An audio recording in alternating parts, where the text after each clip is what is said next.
Good afternoon, everybody. Hi. For those I haven't met before, my name's Paul Shaffer.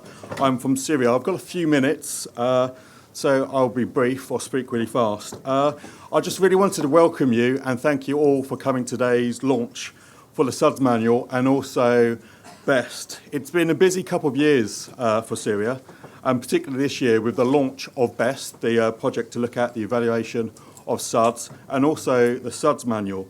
And as well as that, we're also keeping SUDS Drain ticking along and going from strength to strength. For the future, we still think there's lots that needs to be done to drive forward SUDS. We're looking at work around construction and planning, and also trying to make sure that the schemes are assessed to full capacity, really. But really, I think today is all about thanking people, and the people giving the presentations, I obviously want to thank them because they've been involved in the project, but there's also a few unspoken heroes. I want to thank Suzanne Simmons, I want to thank Helen Udell-Clark, and Richard Ashley, who I suspect has not been allowed in the building, which could be a good thing or not. But I also want to thank the funders for today. Without them, this wouldn't be happening. And also, I want to thank the tireless efforts of our project steering group members, and there's a few of them, and most of them are here. So just want to thank them, and without further ado, I'll pass you over to David. So I hope you enjoy the presentations, and you can stick around for some drinks afterwards. Thank you. Well, thank you, Paul, and I'd just like to add a welcome to this launch event today. Thank you so much for coming to this wonderful event here in the Palace of Westminster. Just a few housekeeping notes to start with. If there's any sort of emergency whatsoever, you will be informed. The staff here will come and instruct us what to do about that. Please, can you either turn your mobile phones to silent or turn them off completely? And just remember that there will be an opportunity for questions and a discussion, but that will be at the end after all of the speakers have presented. What a great location. What a fabulous place to be. Just lovely to be here, but also, I think, just to reflect on this great drainage channel outside, you know. I think this is an example of what it's like when we get it right, quality, quantity, and amenity, but also might just remind us what it might be like if we get it wrong and why SUDS is so important. And I was asked quite a few years ago now, would I help with chairing a steering committee in SUDS to put together the first SUDS manual. And SUDS was in its infancy then. We were still scratching around how to deal with this new concept. All sorts of different bits of technical advice and guidance, but all in different places. Wouldn't it be nice if we had it all in one place? And wouldn't it be nice if we could fill some of the gaps in? And that's what we did, and we produced the first SUDS manual. I think it's been one of the most successful things that CIRIA has ever done, and certainly it's been enormously valuable to the industry. But time moves on. SUDS has come of age. It's become normal practice. We know how to do it now. Please do. But we don't know everything. And of course, technology has developed. The way in which we do this and the stakeholder side of it's important. So we took an opportunity to come back together, and I was invited yet again to steer this project forward. And it's been a great pleasure and privilege to do that. We now have a new manual. It's not something I suggest you carry around in your bag every day, unless you want to be slightly lopsided, but it will be enormously helpful. There is now really no excuse for us to implement and use SUDS to their full capability. I'd just like to add my thanks to a very lively and demanding steering group who have ensured the success of this project, to an extremely hard-working contracting team who put in hours and hours on this project. There is always a little bit slight reputation on CIRIA projects that you never do them to make any money, and that's certainly, I'm sure, true in this case because of all the hours that they have put in. And, of course, to the funders, as Paul said, and indeed to the staff at CIRIA who have made everything happen. So with that, I'd like to move on to the speakers, and we're enormously privileged today to have Lord Krebs here from the Climate Change Committee to introduce today's events and to say some words for us. He's going to talk about SUDS and climate change. Professor Lord Krebs of Witham is Emeritus Professor of Zoology at Oxford University. He was Chairman of the National Environmental Research Council from 1994 to 1999, Chairman of the Food Standard Agency between 2000 and 2005, Chairman of the House of Lords Science and Technology Select Committee from 2010 to 2014, and President of the British Science Association in 2012. Lord Krebs has chaired the Committee for Climate Change Adaptation Subcommittee since 2010. Lord Krebs.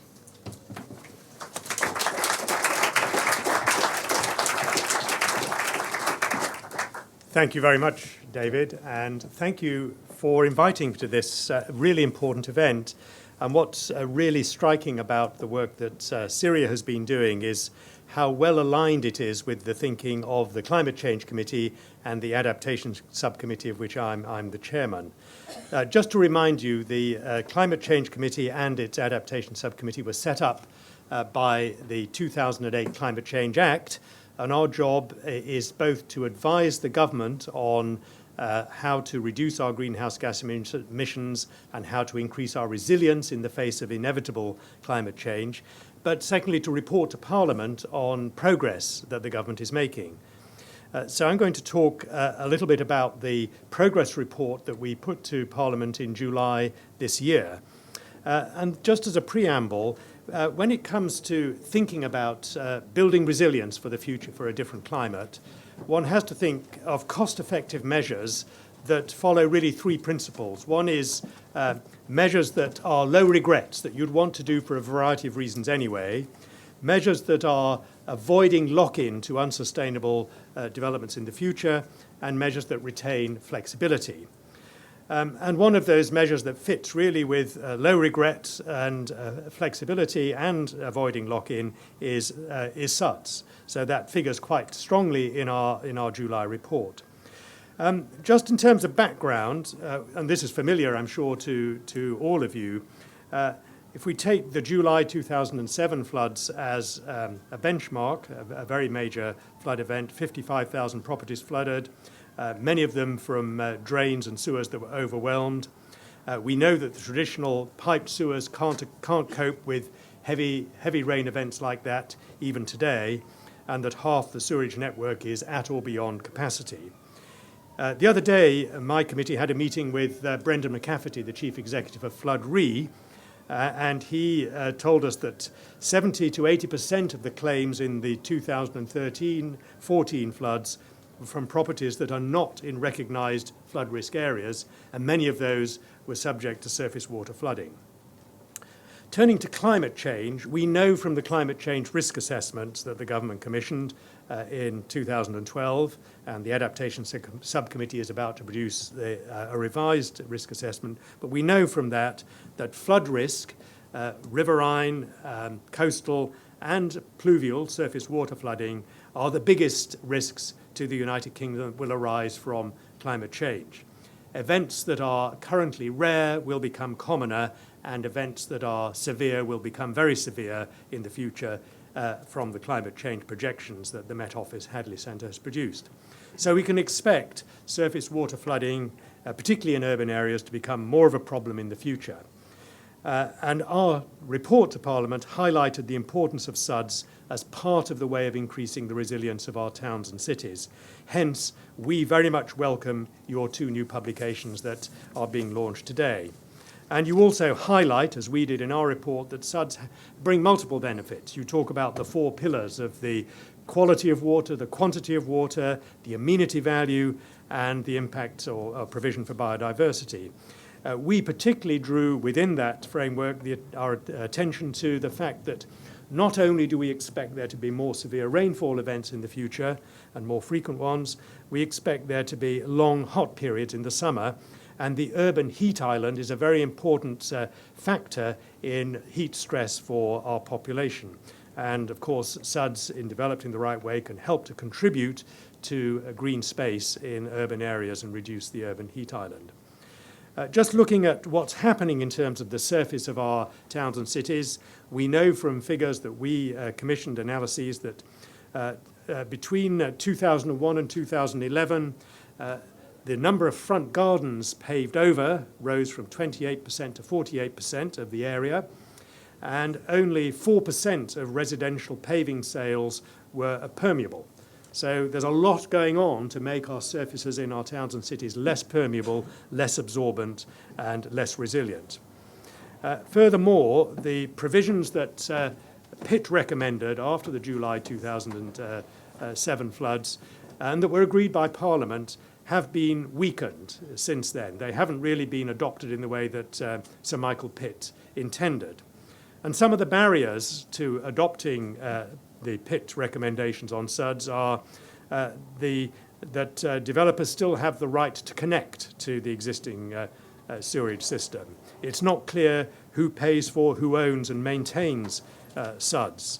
There isn't any monitoring of the uptake of SUDS, and local lead flood authorities are not doing enough to develop their strategies. In fact, by April this year, more than half lead local flood authorities had not finished their flood alleviation or flood management strategy. Some of them are reallocating funds to other priorities. So there's a lot of work to be done. Finally, it's not clear whether water companies, in fulfilling their obligation to reduce sewer flooding by 33% by 2020, will employ SUDS as part of their strategy. So on the back of that, we made 6 very clear recommendations to the government in our July report. Number 1, remove the automatic right to connect, which would really focus minds on alternative ways of dealing with surface water flooding. 2, develop an action plan to improve the development of local flood risk management plans. Recommendation 3, make water companies statutory consultees on planning applications that have implications for sewerage. Number 4, monitor the uptake of SUDS. Number 5, require local authorities to limit paving over soft surfaces with impermeable hard paving. And number 6, require Ofwat to ask water companies to report on their use of SUDS in reducing the overflowing of sewers. The government, in its response, I have to say, was a little bit disappointing. They accepted clearly only one of these recommendations, action to improve local flood risk management plans. So we welcome that bit. On the other hand, they think that most of the other recommendations are covered by the recent changes to planning policy. And you may share doubts as to whether that's actually going to happen. Far from me to say. On SUDS, they say they will undertake a consultation. I'd have thought the time for consultation is over. The time is here for action. On paving over with impermeable paving stones or surfaces, paving over soft surfaces, they say that's up to local authorities and not up to central government. So we don't see eye to eye with the government on the issue of surface water flooding in general and with SUDS in particular. We will continue to make our case, and we have the opportunity to report to Parliament on progress to build resilience every 2 years. So we'll be reporting again in 2017, and we can reiterate our concerns. In the Climate Change Risk Assessment Evidence Report that we will produce for the government next summer, we will again have a chance to reiterate our concerns about surface water flooding as a major risk for the future. So we will do our bit. We see that the construction sector has a hugely important role to play, and we see CIRIA's guidance as a huge step forward, and we hope will go a long way to securing the type of urban design that is more resilient both today and, importantly, for our children and grandchildren in the future when the climate will be very different. So I welcome the publication of the reports and their launch today, and thank you very much again for inviting me, and I hope that the afternoon session proves to be fruitful and exciting for you. Thank you very much.